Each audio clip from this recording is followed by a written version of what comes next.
दोस्तों, उम्मीद करता हूं कि आप सब ठीक होंगे। ये खबर जानकर के यकीनन आप लोगों को बहुत ही ज्यादा खुशी होने वाली है। इस वक्त ये खबर ख्वाजा गरीब नवाज रहमतुल्लाहि ताला अलैह के दीवानों के लिए बहुत ही ज्यादा खास होने वाली है। और खास आखिरकार क्यों ना हो, जिस तरह से ख्वाजा गरीब नवाज रहमतुल्लाहि ताला अलैह की दरगाह पर तमामी तरह तरह के दावे किए जा रहे थे, आपकी दरगाह शरीफ पर मंदिर होने का दावा किया जा रहा था। ऐसे में बहुत बड़ा फैसला आ गया है जो कि आप लोगों को जान लेना बहुत ही ज्यादा जरूरी है। अब किसी भी दरगाह पर, किसी भी मस्जिद पर मंदिर होने का दावा नहीं किया जा सकेगा। हिंदू, मुस्लिम, सिख, ईसाई किसी भी मजहब से अगर ताल्लुक रखने वाले लोग हैं तो उन लोगों को अब बहुत ज्यादा राहत होने वाली है। अब ये नहीं होने वाला कि आपकी मस्जिद के नीचे मंदिर है, आपकी दरगाह के नीचे मंदिर है, आपकी इबादत गाह के नीचे मंदिर है।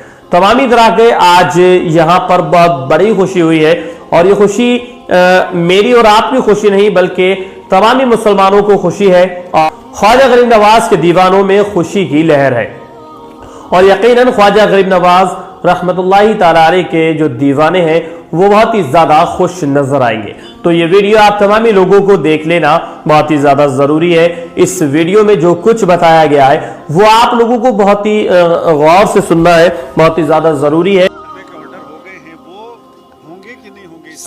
सब रुक जाएंगे, लेकिन ये एक टेम्परेरी ऑर्डर है। ये मैं आपको बता दूं, मैं दूसरे लोगों की तरह नहीं हूँ ये बोलूँ कि आज हमने बहुत बड़ा किला फतेह कर लिया, कोई ऐसी बात नहीं है। This is a temporary order. अभी कोर्ट ने सिर्फ इतना कहा है जिस चीज़ के बारे में हम सबसे बड़ा कोर्ट डिसाइड करना है। अभी लोअर कोर्ट्स कैसे कर पाएंगे उस चीज़ के बारे में डिसाइड, ये इसके खिलाफ लॉजिक किसी के पास है नहीं कोई। तो इतनी बात है ना, और कोई आसमान नहीं गिर रहा है ना। 1991 में एक्ट पास हुआ था, अगर आपको चैलेंज करना था तो बहुत सारे साल थे, आपने तब नहीं किया। और अभी आपने कोई ऐसी अर्जेंसी भी नहीं दिखाई है रिसेंट पास में भी, लेकिन सडनली आप बहुत ग्रीडी हो गए। 1, 2, 3 की जगह 1, 2 और 3,000, 30,000 करने लगे। तो ऐसे में तो ऐसा होता ही है ना। There is a limit to do things which are illegal, which are patently wrong. इस तरह की अत्याचार, अनाचार करने की एक लिमिट भी तो होती है ना। कितना अब वो ये बोलेंगे कि सुप्रीम कोर्ट में प्रेशर है। मैं बिल्कुल मानता हूँ सुप्रीम कोर्ट में प्रेशर है, दो तरफ से प्रेशर है। एक तरफ से सत्ता, सरकार जिसके पास सब ताकत है वो प्रेशर है, एक तरफ से हल्का कमजोर सिटीजन्स का प्रेशर है। बिल्कुल प्रेशर है और प्रेशर होना भी चाहिए, बट कोर्ट्स को दबाव में नहीं आना चाहिए। अब मैं जनता के ऊपर छोड़ता हूं कि प्रेशर मोदी जी, अमित शाह जी और ये पूरी सरकार की पैराफेरनेलिया का होगा, जिसके खिलाफ 4 सुप्रीम कोर्ट के सिटिंग जजेस ने प्रेस कॉन्फ्रेंस की थी, या प्रेशर ये छोटे मोटे एनजीओज और इनका होगा। उनको तो कभी भी ईडी, सीबीआई फोन करके ही धमका सकती है। कुछ मेरे जैसे लोग ही तो है ना जो नहीं डरते हैं। कोर्ट ने 5 सिद्धांतों की बात की जो अयोध्या वाले मामले में सुप्रीम कोर्ट के 5 जजों की पीठ ने दिए थे, वो क्या हैं जिस पर आगे कोर्ट इस पे बात करना चाहेगी? नहीं, वो तो साफ साफ है ना कि ये अयोध्या का एक्सेप्शन है। प्लेसेस ऑफ वर्शिप एक्ट में 1991 में अयोध्या का एक्सेप्शन रखा गया था। और दूसरा, ये 5 सुप्रीम कोर्ट की जजेस की जो जजमेंट है, जिसे हम कहते हैं विच इज़ अ फेलेशियस जजमेंट, मतलब उससे ज़्यादा संविधान के खिलाफ जजमेंट कोई हो भी नहीं सकती। और चंद्रचूड़ साहब ने तो खुद कह दिया ये जजेस ने जजमेंट नहीं लिखी थी, किसी और शक्ति ने जजमेंट लिखी थी। तो एक बात है, लेकिन उसमें भी एक चीज़ जो ऐसी है जो दूसरे पक्ष को तकलीफ दे रही है, और वो ये है कि प्लेसेस ऑफ वर्शिप एक्ट का डिटेल में 5 जजेस ने डिस्कशन किया हुआ है कि अयोध्या के अलावा किसी जगह, सब जगह ये प्लेसेस ऑफ वर्शिप एक्ट लाया जाएगा तो आगे कोई बदमाशी और शरारत कोई नहीं कर पाएगा। ये assurance places of worship act के बारे में अयोध्या की जजमेंट ने दे रखी है। तो इसलिए सामने वाले पक्ष को सोचना चाहिए। काफ़ी दिन के बाद कोई संविधान की रक्षा के लिए संविधान के अनुरूप कोई एक ऑर्डर आया है, काफ़ी दिन के बाद। मतलब जैसे कहते हैं ना, एक घनघोर अंधेरा छाया हुआ था, उसके बाद थोड़ा सा बारिश की 2-4 बूंदें टपकी हैं, लेकिन अब ये कोई खुशी की बात नहीं है। ये एक थोड़ी सी राहत की बात है कि किसी एक पक्ष की गर्दन कट रही थी, उसको थोड़े समय के लिए राहत मिल गई है। लेकिन अब गर्दन बचाने के लिए हमको दुगनी ताकत से मेहनत करके और अपने अंदर जो कमियां हैं, खास तौर पे जो भीतर घात हो रहे हैं, उससे होशियार रह के आगे कदम बढ़ाना पड़ेगा। सर क्या सर सुप्रीम कोर्ट की तरफ से अभी कहा गया है इससे पूरे? देखिए, जो सब 4 महत्वपूर्ण बातें कही गई हैं। पहली चीज़ कि कोई भी नया केस आज के बाद से नहीं डलेगा।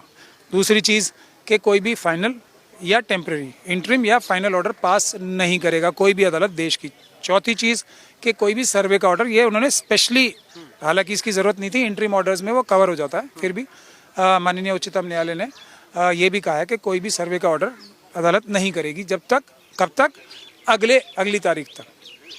सर इसमें जो है मैं सुन रहा था वकील साहब ये कह रहे थे कि वर्शिप जो एक्ट है वो इलीगल है, और दूसरे बहुत सारे एग्जांपल दे रहे थे, कह रहे थे कि कोई भी जब एक्ट बनता है, कोई भी चीज़ बनती है, उसके एक दूसरा भी लॉज भी रहता है जिसकी तरफ से रास्ते खुले रहते हैं। ये वर्शिप एक्ट जो 1991 है वो पूरी तरीके से कोर्ट के दरवाजे को ही बंद करता है, कोई रास्ता ही नहीं खुलता है।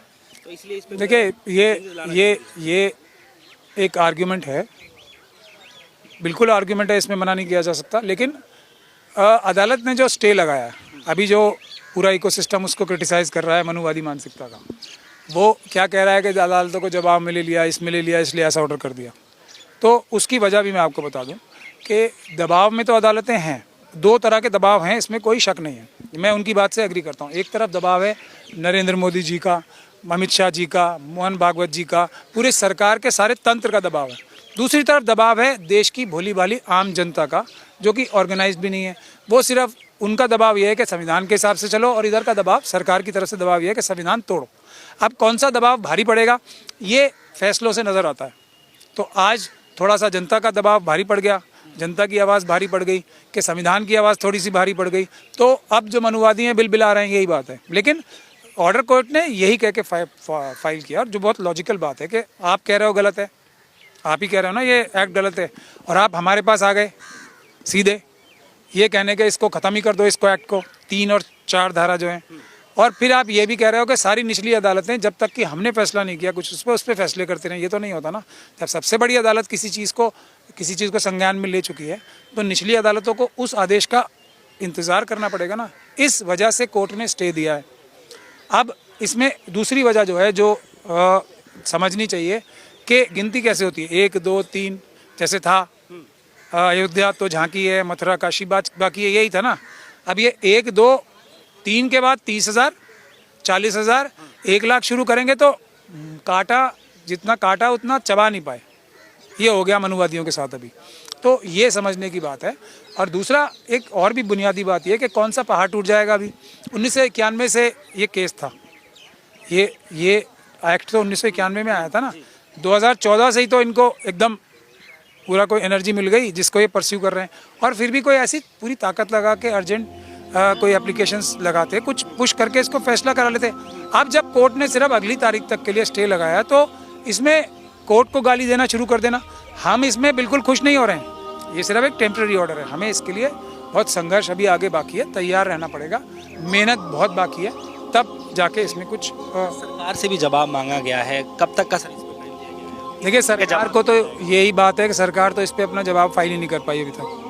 तो जो इकोसिस्टम है उस तरफ का, जिसे सरकार को गाली देनी चाहिए, सरकार अपना एफिडेविट क्यों नहीं फाइल कर पाई? क्या वकीलों की कमी पड़ गई है, या पैसे की कमी पड़ गई है, या वकील पैसे ज़्यादा मांग रहे हैं सरकार के भी? तो ये कुछ होना चाहिए ना जवाब, उस तरफ से उनको पूछना चाहिए। उस पर तो कोई बात नहीं है। अब अदालत ने उनको 4 हफ्ते का टाइम अब फिर दिया है कि अब आपको करना ही करना पड़ेगा, ये है। केंद्र ने तो अभी तक कोई अपना स्टैंड बताया नहीं है इसमें। सर जैसे आप बता रहे हैं कि कोर्ट की तरफ से बताया गया है कि फिलहाल अभी नए जो है मस्जिद मंदिर विवाद को लेकर के नए केस नहीं डाले जाएंगे, और तो आपको क्या लगता है सर जो पहले वाले जो केस डले हुए हैं वो क्या उस पर सुनवाई भी कोई फाइनल ऑर्डर नहीं होगा, और उस पर सुनवाई कोई इंटरिम ऑर्डर नहीं होगा, और सर्वे ऑर्डर नहीं होगा। ये बात, तीनों बातें अदालत ने आज रोक लगा दी है। जी हाँ दोस्तों, वीडियो अच्छी लगी तो इस वीडियो को लाइक करें, दोस्तों के साथ शेयर करें। ये बहुत ही बड़ा फैसला सुप्रीम कोर्ट की तरफ से आया है। अब कोई सर्वे नहीं होगा, यानी कुछ दिन के लिए रोक लगा दी है। तो इस वीडियो को